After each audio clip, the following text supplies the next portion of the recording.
Hi friends, ఈరోజు 9 చుక్కలతో సింపుల్గా వేసుకునే మెలికల ముగ్గులు ఎలా వేయాలో నేర్చుకుందాం. ఫస్ట్ ఆఫ్ ఆల్ ఇంతవరకు ఛానల్ సబ్స్క్రైబ్ చేసుకోకపోతే తప్పకుండా సబ్స్క్రైబ్ చేసుకోండి ఫ్రెండ్స్. మీరు సబ్స్క్రైబ్ చేసుకున్నట్లయితే నేను వేసిన ప్రతి ముగ్గు మీకు నోటిఫికేషన్ వస్తుంది. ఈ ముగ్గు నచ్చితే ఒక లైక్ చేయండి, ఎలా ఉందో కామెంట్ చేయండి.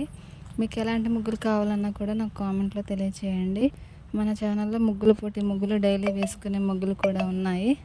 ఓకే ఫ్రెండ్స్, కంప్లీట్గా చూడండి.